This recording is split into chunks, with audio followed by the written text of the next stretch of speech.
প্রিয় আখিরি নবীর উম্মত, আসসালামু আলাইকুম রাহমাতুল্লাহ। আখিরি জামানায় কিয়ামতের নিকটবর্তী সময়ে মিথ্যুক দাজ্জালের আবির্ভাব ঘটবে। দাজ্জালের আগমন কিয়ামতের নিকটবর্তী হওয়ার সবচেয়ে বড় আলামত। মানব জাতির জন্য দাজ্জালের চেয়ে বড় বিপদ আর নেই।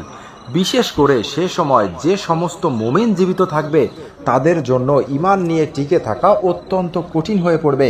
সমস্ত নবী আপন উম্মতকে দাজ্জালের ভয় দেখিয়েছেন।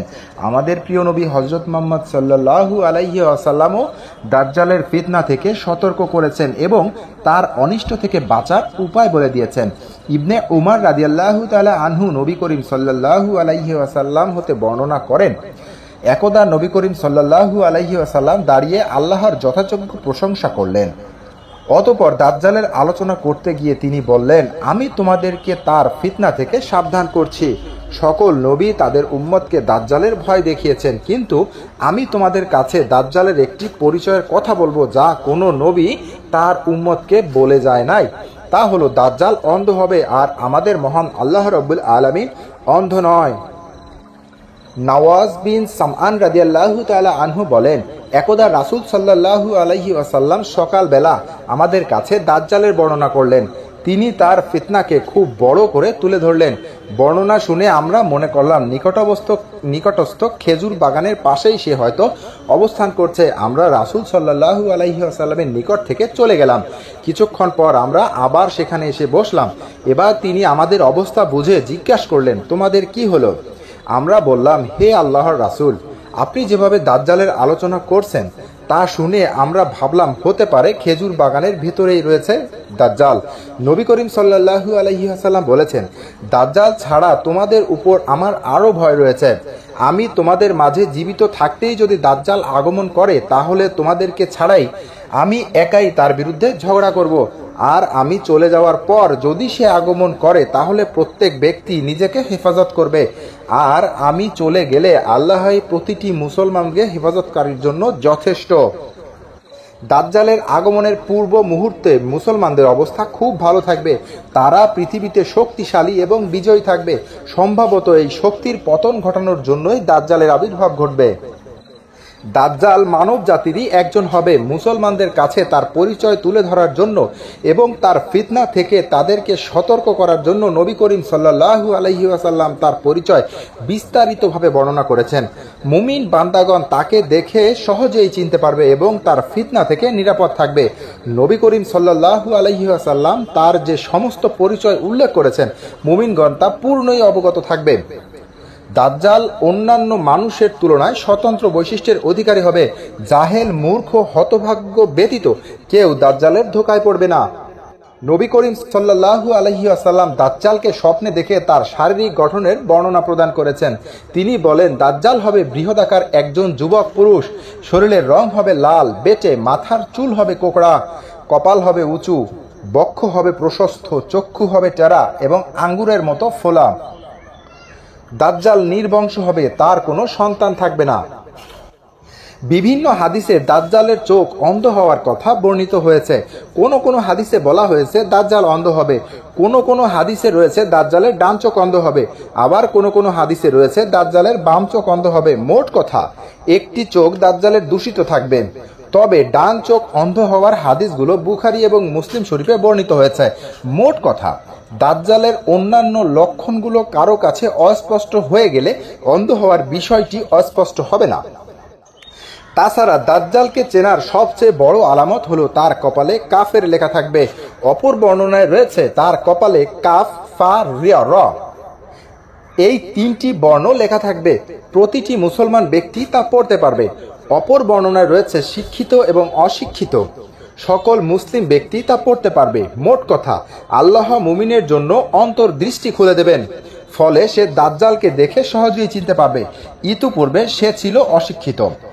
কাফের এবং মুনাফিক লোক তা দেখেও পড়তে পারবে না, যদিও সে শিক্ষিত এবং পড়ালেখা জানার লোক হোক না কেন। কারণ কাফের এবং মুনাফিক আল্লাহর অসংখ্য সুস্পষ্ট দলিল প্রমাণ দেখেও প্রমাণ আনয়ন করেনি। আদম সৃষ্টি থেকে কিয়ামত পর্যন্ত মানব জাতির জন্য দাজ্জালের চেয়ে বড় ফিতনা আর নেই।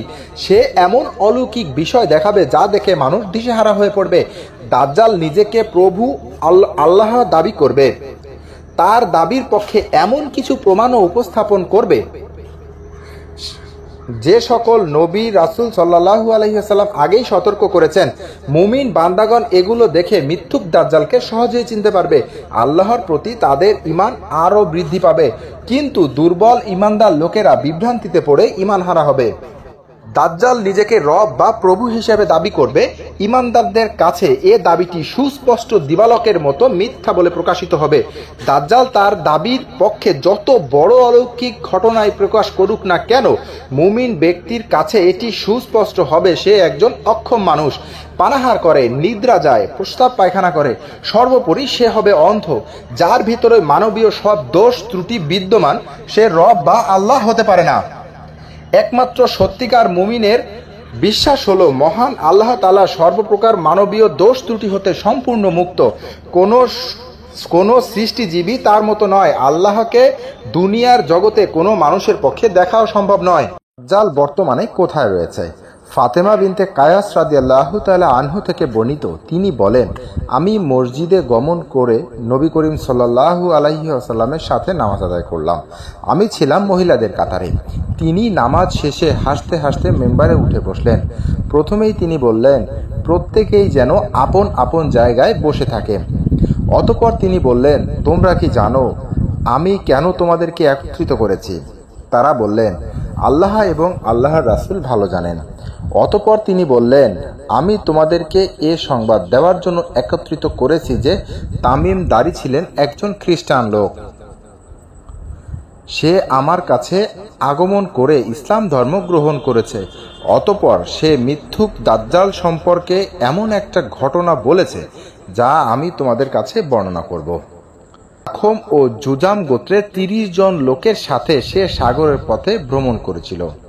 দুর্যোগপূর্ণ আবহাওয়ার শিকার হয়ে ১ মাস পর্যন্ত তার সাগরে ছিল। অবশেষে তারা সাগরের মাঝখানে একটি দ্বীপে অবতরণ করল।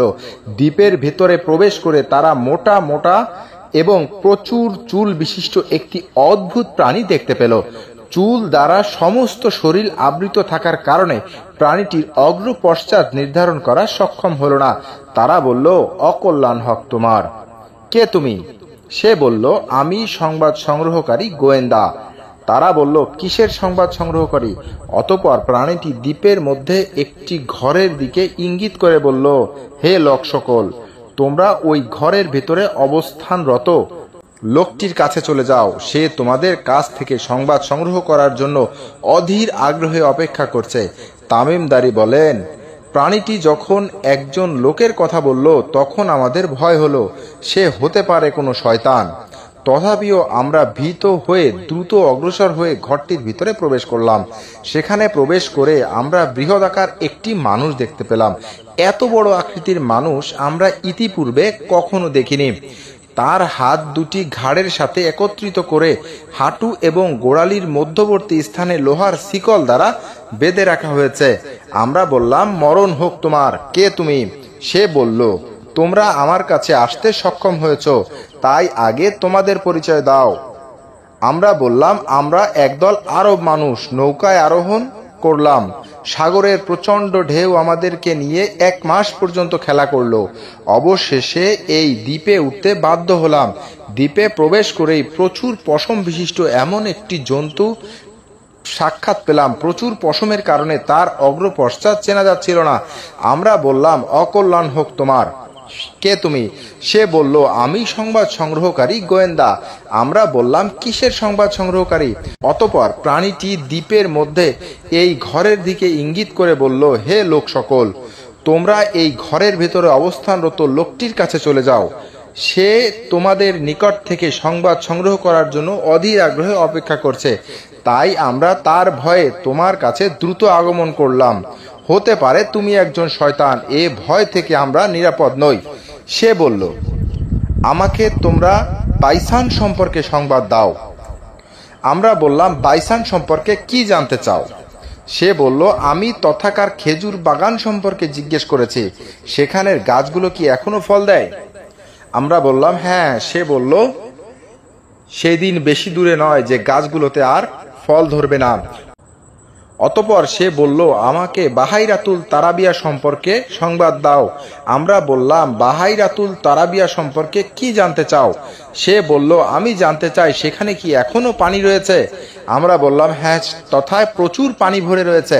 সে বলল, অচিরেই তথাকার পানি শেষ হয়ে যাবে। সে পুনরায় বলল, আমাকে যোগের নামক ঝর্ণা সম্পর্কে সংবাদ দাও। আমরা তাকে বললাম, সেখানে কি সম্পর্কে জানতে চাও তুমি? সে বলল, আমি জানতে চাই সেখানে কি এখনো পানি রয়েছে, লোকেরা কি এখনো সেই পানি দিয়ে চাষাবাদ করছে? আমরা বললাম, হ্যাঁ, তথায় প্রচুর পানি রয়েছে, লোকেরা সে পানি দিয়ে চাষাবাদ করছে। সে বলল, আমাকে উম্মতি মুহাম্মদী সম্পর্কে জানাও। আমরা বললাম, সে মক্কায় আগমন করে বর্তমানে মদিনায় হিজরত করেছে। সে বলল, আরবরা কি তার সাথে যুদ্ধ করেছে?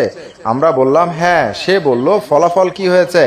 আমরা তাকে সংবাদ দিলাম, পার্শ্ববর্তী আরবদের উপর তিনি জয়লাভ করেছেন, ফল অনুগত্য স্বীকার করে নিয়েছে। সে বলল, তাই নাকি? আমরা বললাম, হ্যাঁ। সে বলল, তার অনুগত্য করাই তাদের জন্য ভালো। এখন আমার কথা শোনো, আমি হলাম দাজ্জাল। অচিরেই আমাকে বের হওয়ার অনুমতি দেওয়া হবে।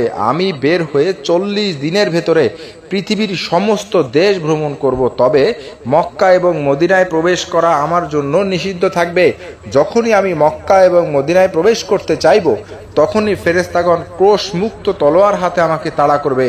মক্কা এবং মদিনা প্রতিটি প্রবেশ পথে ফেরেশতাগণ পাহারা দিবে। হাদিসের বর্ণনাকারী ফাতেমা বিনতে কায়েস রাদিয়াল্লাহু তাআলা আনহু বলেন, নবী করিম সাল্লাল্লাহু আলাইহি ওয়াসাল্লামের হাতের লাঠি দিয়ে মিম্বারে আঘাত করতে করতে বললেন, এটাই মদিনা, এটাই মদিনা, এটাই মদিনা, অর্থাৎ এখানে দাজ্জাল আসতে পারবে না। অতঃপর নবী করিম সাল্লাল্লাহু আলাইহি ওয়াসাল্লাম মানুষকে লক্ষ্য করে বললেন, তামিম দারির হাদিসটি আমার কাছে খুবই ভালো লেগেছে। তার বর্ণনা আমার বর্ণনার সাথে অনুরূপ হয়েছে, বিশেষ করে মক্কা এবং মদিনা সম্পর্কে। শুনে রাখো, সে আছে শাম দেশের সাগরে অথবা ভূমধ্য সাগরে অথবা আরব সাগরে। তা নয়, সে রয়েছে পূর্ব দিকে, সে আছে পূর্ব দিকে, সে আছে পূর্ব দিকে। এই বলে তিনি পূর্ব দিকে ইঙ্গিত করে দেখালেন। ফাতেমা বিনতে কায়েস রাদিয়াল্লাহু তাআলা আনহু বললেন, আমি এই হাদিসটি নবী করিম সাল্লাল্লাহু আলাইহি ওয়াসাল্লামের নিকট থেকে মুখস্থ করে রেখেছি। হে আল্লাহ, আমাদের সবাইকে দাজ্জালের ফিতনা থেকে রক্ষা করুন। আমিন।